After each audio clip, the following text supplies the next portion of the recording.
दोस्तों, आप सुनना शुरू कर चुके हैं जज्बातों का जहां विद जावेद अख्तर। और आज मैं एक बार फिर से आपके सामने लेकर आया हूं जेम्स हेडली चेज की ज़बरदस्त कहानी बेरहम कातिल। अगर अभी तक चैनल को सब्सक्राइब नहीं किया है तो सब्सक्राइब करने में देर मत कीजिए, जिससे आपको आने वाली कहानियां टाइम पर मिलती रहें।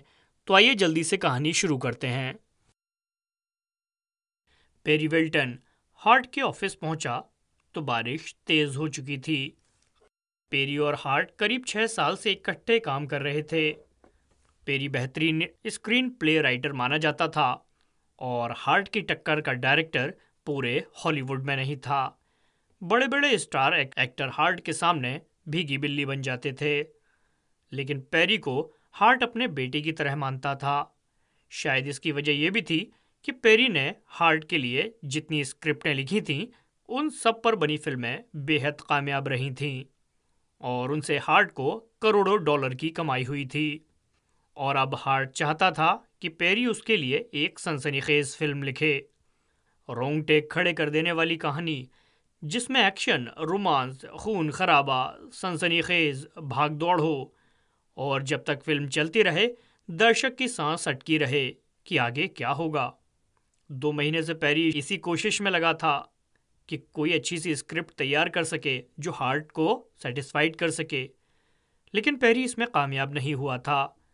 जब पेरी उसके सामने कुर्सी पर बैठ गया तो हार्ट ने कहा, देखो पेरी, ये मेरी खुशकिस्मती है कि मुझे तुम जैसा बढ़िया राइटर मिला हुआ है जो नेचुरल लिखता है। तुम मेरी पूंजी हो, जायदाद हो और मेरे लिए बेशकीमती।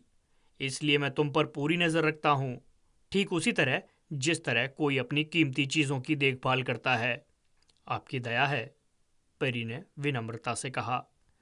मैं कुछ दिनों से महसूस कर रहा हूँ कि तुम काम की तरफ पूरा ध्यान नहीं दे रहे हो पेरी।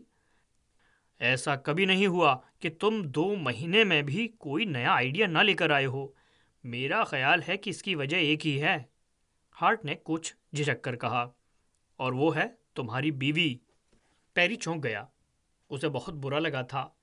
उसने नागवारी से कहा, मिस्टर हार्ट, मैं अपनी बीवी का जिक्र कारोबारी मीटिंगों में किया जाना पसंद नहीं करता।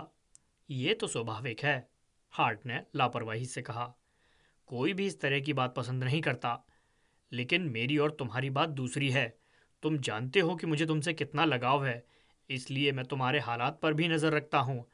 जब कोई 38 साल का आम सी शक्ल सूरत वाला आदमी 22 साल की खूबसूरत लड़की से शादी करेगा तो थोड़ी मुश्किलें पैदा हो जाना तो लाजमी है। हॉलीवुड में कमसिन और खूबसूरत लड़कियां अपने सारे ख्वाब जल्दी पूरा करने के लिए किसी अधेड़ उम्र दौलतमंद से शादी करने को सबसे आसान रास्ता समझती हैं।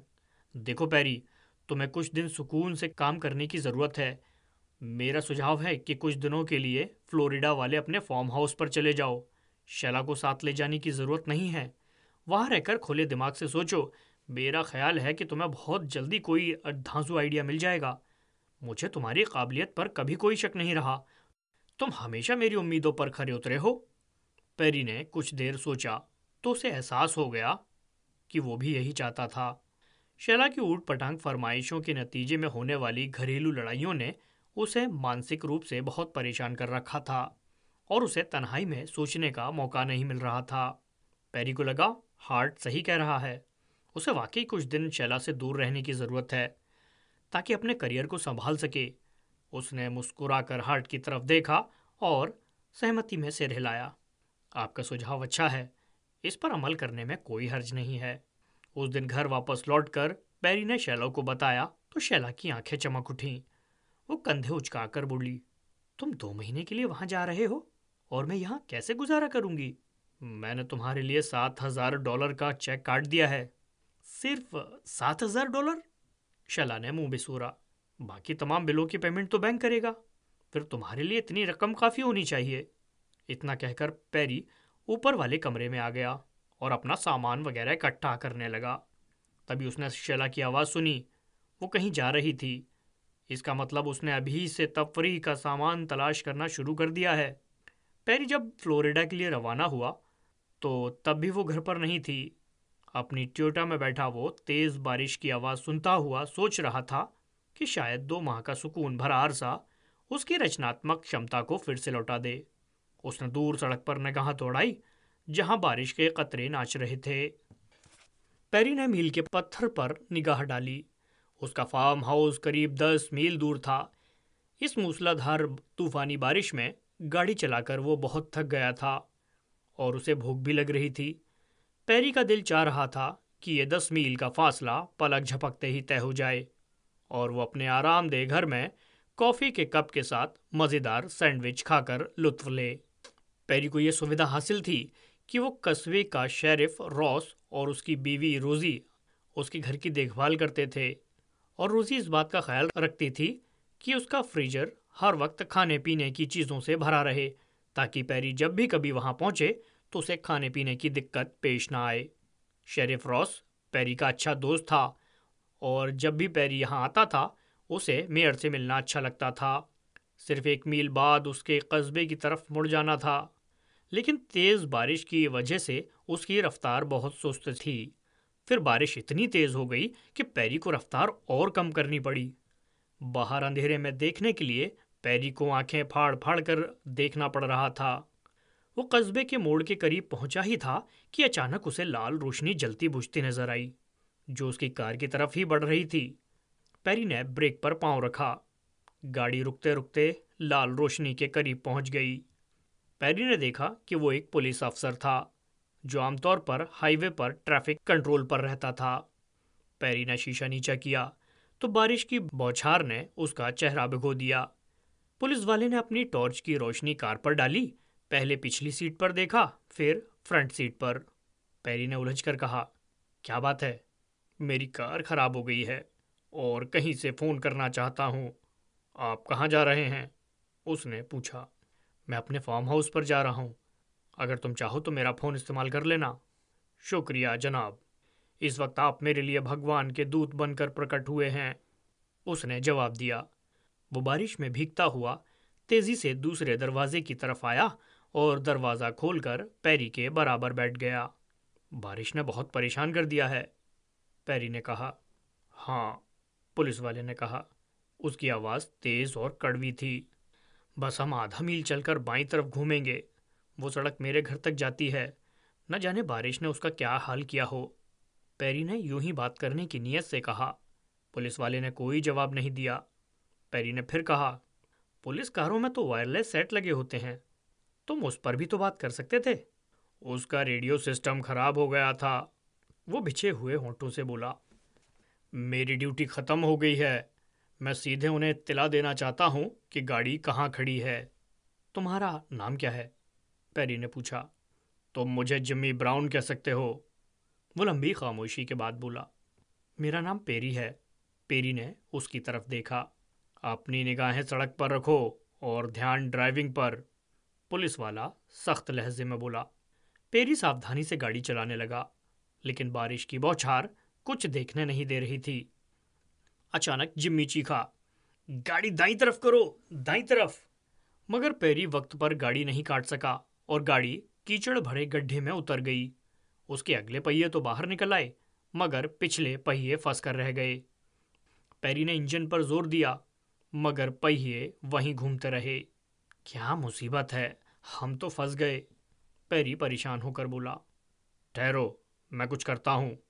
जिम्मी दरवाज़ा खोलकर बाहर बारिश में निकल गया।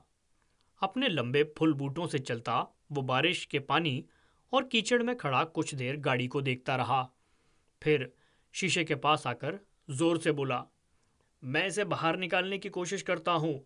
जब तुम मेरी आवाज़ सुनो तो गियर डालकर इसे आगे बढ़ाने की कोशिश करना।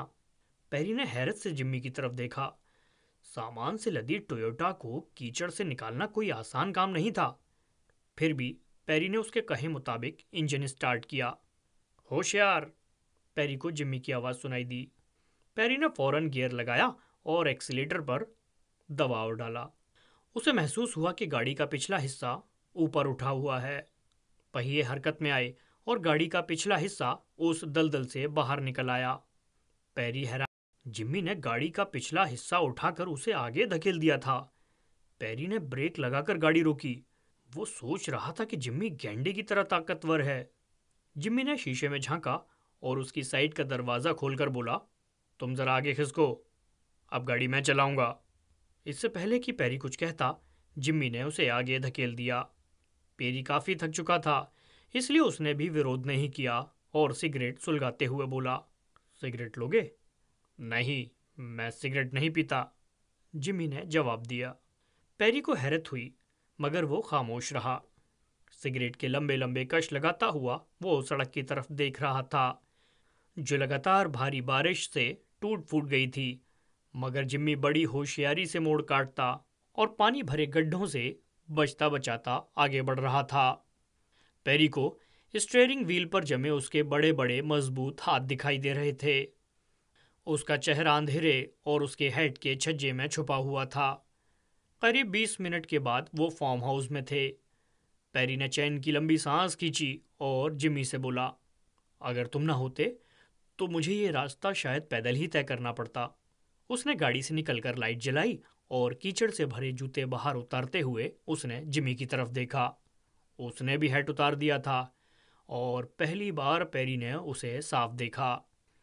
वो आम सी शक्ल और मजबूत जिस्म वाला आदमी था, जिसकी नीली आंखों में हिंसक चमक थी और माथे पर झुके हुए बालों का रंग भूसे जैसा था। बाल गंदे चीकट हो रहे थे। कमर के गिर्द रिवॉल्वर की बेल्ट नजर आ रही थी। पेरी को अपनी तरफ देखता पाकर वो बोला, मेरा ख्याल है हमें अंदर चलकर आराम करना चाहिए। पेरी ने ताला खोला और सजे सजाए घर में दाखिल होते हुए बोला, आओ जिम्मी, अंदर आओ। जिम्मी ने अंदर आकर घर की कीमती और शानदार सजावट पर निगाह डाली और तारीफ करने के अंदाज में बोला, तुम्हारा घर तो बहुत अच्छा है। शुक्रिया, पेरी ने कहा। अब मैं ज़रा नहा लूँ और तुम्हारे लिए कपड़े निकाल लूँ, जब तक तुम फ़ोन कर लो। पेरी सीढ़ियाँ चढ़कर ऊपर आया और अपने लग्जरी रूम में दाखिल हुआ। उसने घड़ी देखी, करीब आधी रात गुजर चुकी थी। उसने अलमारी से कपड़े निकाले और दूसरे कमरे में पहुंचा, जहां जिम्मी हैरत से कमरे की सजावट और कीमती सामान को देख रहा था। पेरी ने खुशी से कहा, तुम किसी तरह सिकुड़ सुकुड़ा कर ये कपड़े पहन लो। सुबह तक तुम्हारे कपड़े सूख जाएंगे, या उन्हें ड्रायर से सुखा लेना। अगर नहाना चाहो तो नहा लो, मैं भी नहा कर आता हूँ। फिर खाने का कुछ करते हैं, बहुत भूख लगी है। गीले कीचड़ भरे कपड़ों को उतार कर नहाना बहुत अच्छा लग रहा था। पेरी खुद को ताज़ा दम महसूस करने लगा। उसकी भूख कुछ और बढ़ गई। बालों को तौलिए से सुखाते हुए उसने रेडियो लगाया ताकि मौसम की जानकारी मिल जाए। बारिश जिस ढंग से हो रही थी, उससे तो लगता था कि ये अभी कुछ दिन रुकने वाली नहीं। फ्रीजर में उसके पास खाने पीने का सामान तो काफ़ी था, फिर भी उसे अंदाज़ा तो होना ही चाहिए था कि आइंदा मौसम का क्या हाल रहेगा, क्योंकि कस्बे से दूर इस फार्म हाउस का कस्बे तक का रास्ता बहुत अच्छा नहीं था। मौसम की ताज़ा भविष्यवाणी यही थी कि मौसम के ये तेवर अगले 24 घंटे तक तो ऐसे ही रहेंगे। पेरी ने रेडियो बंद किया, जल्दी जल्दी बालों में ब्रश किया और नीचे आ गया। जिमी भी नहा चुका था और पेरी के कपड़ों में अजीब कार्टून दिखाई दे रहा था। उसके मजबूत बाजू पर एक कोबरा नाग की तस्वीर गुदी हुई थी। पेरी ने उसे देखा। कुछ खाओगे? मुझे तो बहुत भूख लगी है। नहीं, मैं इस वक्त सिर्फ सोना चाहता हूँ, उसने जवाब दिया। तुमने फ़ोन कर लिया? पेरी ने पूछा।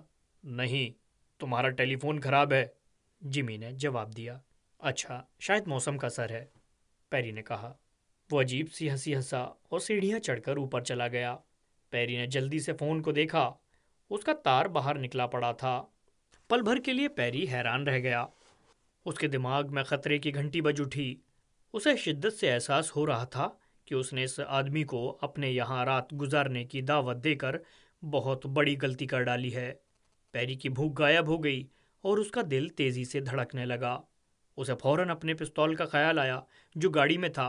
वो जल्दी से उठकर बाहर गया, लेकिन ये देखकर उसके पैरों तले ज़मीन खिसक गई कि गैरेज का दरवाज़ा बंद था और चाबी कहीं नहीं थी। पेरी घबरा गया। इसका मतलब था कि वो कस्बे से दूर दराज इस फार्म हाउस में दुनिया से कट कर रह गया है। वो तेज़ी से सीढ़ियाँ चढ़कर ऊपर आया। अचानक उसकी निगाह मेंटल पीस पर गई। उसका ट्रांजिस्टर रेडियो भी गायब था। वो सिर पकड़कर कुर्सी पर ढेर हो गया। उसका दिमाग सुन्न होकर रह गया था और उसके चारों तरफ खतरे की घंटियां बज रही थीं।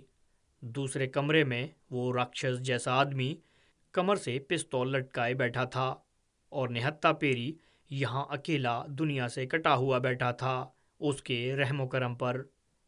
पेरी ने सिगरेट सुलगाई और उसके लंबे लंबे कश लेता हुआ सोचने लगा कि इस हालत में अब उसे क्या करना चाहिए।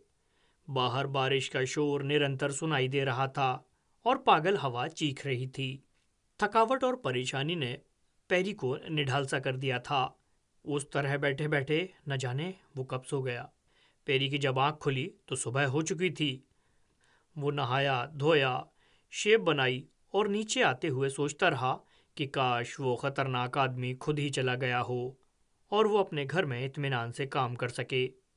लेकिन जैसे ही पेरी कुछ सीढ़ियां नीचे उतरा, उसे कॉफी उबलने की खुशबू आई। पेरी का मुंह कसैला हो गया। इसका मतलब था कि वो मुस्टंडा अभी तक यहीं था। उसने सोचा, पेरी कुछ और तो उसे गोश्त भुनने की महक भी आने लगी। उसने किचन का दरवाज़ा खोला। जिम्मी चूल्हे के पास खड़ा था। उसने पेरी के कपड़े पहन रखे थे और रिवॉल्वर अब भी उसकी कमर से लटक रहा था। दरवाज़ा खुलने की आवाज़ सुनकर जिमी ने मुड़कर देखा और मुस्कुराया। मैं तुम्हारे लिए नाश्ता तैयार कर रहा हूँ। तुम्हारे फ्रीजर में खाने पीने का काफ़ी सामान पड़ा है। कॉफ़ी तैयार है, तुम मेज़ पर बैठो। नाश्ता तैयार होने में बस 5 मिनट लगेंगे। पेरी खामोशी से डाइनिंग रूम में आ गया। वो सोच रहा था कि उस शख्स ने कितनी आसानी से सब सामान तलाश कर लिया है। वो जो कुछ बना रहा था उसकी खुशबू बहुत अच्छी थी और पेरी को महसूस हो रहा था कि उसे किस कदर भूख लगी हुई थी। उसने पिछले 24 घंटे से कुछ नहीं खाया था। जिमी के इंतज़ार में उसने खिड़की में से बाहर झांका। बारिश, कीचड़ और भीगे हुए पेड़ों के सिवा वहाँ कुछ नहीं था। आसमान बादलों से ढका हुआ था और हवा तेज थी। पेरी के सारे वजूद में मायूसी की लहर दौड़ गई। अपनी बेबसी के एहसास से उस पर बेचैनी सी छाने लगी। दरवाज़ा खुला और जिम्मी ट्रे उठाए अंदर दाखिल हुआ। सारा कमरा लजीज खाने की खुशबू से भर गया। जिम्मी ने 2 बड़ी प्लेटें मेज़ पर रख दी, जो भुने हुए मीट, तले हुए आलूओं और मटरों से पूरी भरी हुई थी। आओ और शुरू हो जाओ, जिम्मी ने बेतकल्लुफ़ी से कहा। पेरी उसके सामने बैठ गया और खाने लगा। उसे अंदाज़ा हो रहा था कि खाना बहुत लजीज है। इसका मतलब कि जिम्मी बहुत अच्छा खाना पकाना जानता था। उसने यूं ही कह दिया, जिम्मी, तुम तो खाना पकाने में माहिर हो। शुक्रिया, वो खाने से भरे मुंह से बड़ी मुश्किल से बोला। वो इस तरह वहशियों की तरह खा रहा था कि जैसे कोई भेड़िया हड्डियां चबाता है। फिर उसने कपों में कॉफ़ी उड़ेली और सुड़क सुड़क की आवाज़ के साथ बड़े बड़े घूंट लेने लगा। उसके वहशी अंदाज से पेरी की भूख बिल्कुल ख़त्म हो गई थी और उसे घिन आने लगी। उसने आधा खाना बीच में ही छोड़ दिया। अलबत्ता वो भेड़िया अपनी प्लेट का सारा खाना अपने पेट के दोजक में झोंक चुका था। उसने टिश्यू पेपर से हाथ पोंछे और कमर से रिवॉल्वर निकालकर पेरी की तरफ तान दिया। तुम ये क्या कर रहे हो? पेरी ने घबरा कर कहा। उसका गला सूखने लगा। मैं तुम्हें यह बताना चाहता हूँ कि अगर तुमने मेरी मदद नहीं की तो मैं रिवॉल्वर की एक गोली तुम्हारी खोपड़ी में उतारने में ज़रा भी नहीं हिचकूंगा। वो किसी वहशी परिंदे की तरह गुर्राया। तुम्हें रिवॉल्वर निकालने की ज़रूरत नहीं, पेरी ने हिम्मत करके कहा। मैं तुम्हारी दया पर हूँ और तुम्हारी मदद के लिए मजबूर हूँ। समझदार आदमी लगते हो, जिमी ने कहा और रिवॉल्वर वापस होलिस्टर में रख लिया। तुम काबिल आदमी हो, फिल्मों की कहानियाँ लिखते हो। इनके बदले तुम ये ऐश्वर्य हासिल कर सकते हो। जैसा शानदार ये घर है तुम्हारा, ऐसे और भी घर होंगे तुम्हारे। तुम सोच भी नहीं सकते कि जिसके पास कुछ नहीं होता उसे कैसा महसूस होता है। पेरी हैरान बैठा जिम्मी की तरफ देख रहा था। उसका दिल तेजी से धड़क रहा था और उसे अंदाजा हो चला था कि उसकी जरा सी असावधानी उस जुनूनी आदमी को किसी हिंसक कदम के लिए उकसा सकती थी। जिम्मी उसकी तरफ घूरते हुए कह रहा था, तुम्हें क्या मालूम कि खाली हाथ और खाली पेट कितनी बड़ी मुसीबत बन जाते हैं। देखो जिम्मी, तुम्हारी उम्र ही क्या है? मेरा ख्याल है 23-24 से ज़्यादा नहीं होगी। मैं तुमसे 15 साल बड़ा हूँ। जब मैं तुम्हारी उम्र का था तो मैं भी तुम्हारी तरह खाली हाथ और खाली जेब था और कुछ भी नहीं करना चाहता था। लेकिन जब मेरे माँ बाप एक प्लेन क्रैश में मारे गए, तब मुझे महसूस हुआ कि अब मुझे कुछ ना कुछ तो करना ही पड़ेगा। मैंने अपने अंदर लिखने की योग्यता पाई और इसे बेहतरीन बनाने के लिए मैंने पेट की आग बुझाने के लिए रेस्टोरेंट में प्लेटें तक धोईं, वेटर का काम किया, सड़कों पर झाड़ू भी लगाई और बस में कंडक्टरी भी की। यहाँ तक कि मेरी एक किताब छप गई। किस्मत ने मेरा साथ दिया और पाठकों में किताब पसंद की गई। इस तरह मेहनत करते करते मैं धीरे धीरे 16 साल में यहाँ तक पहुँचा हूँ। मैं अच्छी तरह जानता हूँ कि खाली हाथ और खाली पेट कितनी बड़ी मुसीबतें होती हैं। जिम्मी गौर से पैरी की बात सुन रहा था। फिर वो हाथ झाड़ कर उठा और बर्तन उठाकर बाहर निकल गया। फिर किचन से बर्तन धोने की आवाज़ें आने लगीं। पैरी ने खुद को शांत रखने की कोशिश की और सोचने लगा कि बहुत सावधानी से काम लेना होगा। ये तो ऐसा ही था जैसे घर में कोई आदमखोर शेर घुस आया हो। उसे ऐसा कोई मौका नहीं देना चाहिए कि वो उत्तेजित होकर उस पर हमला करे। जिम्मी किचन से वापस आया और एक कुर्सी पर बैठकर कड़वाहट से बोला, मुझे कुछ दिन यहाँ तुम्हारे साथ रहना होगा जब तक बारिश ना रुक जाए। अच्छी बात है, इस गंदे मौसम में तो मैं भी कहीं नहीं आ जा सकता, पेरी ने जवाब दिया और आदत अनुसार टीवी चला दिया। खबरों का वक्त हो रहा था। दोनों खामोशी से बैठे खबरें सुनते रहे। अचानक खबरें पढ़ने वाला रुककर बोला, अब आप पुलिस की तरफ से एक ज़रूरी सूचना सुनिए। तो आगे की कहानी में क्या हुआ ये जानने के लिए चैनल को सब्सक्राइब कीजिए और बेल आइकन को हिट कीजिए ताकि आने वाले एपिसोड की नोटिफिकेशन सबसे पहले आपको मिले। तो मिलते हैं अगले एपिसोड में।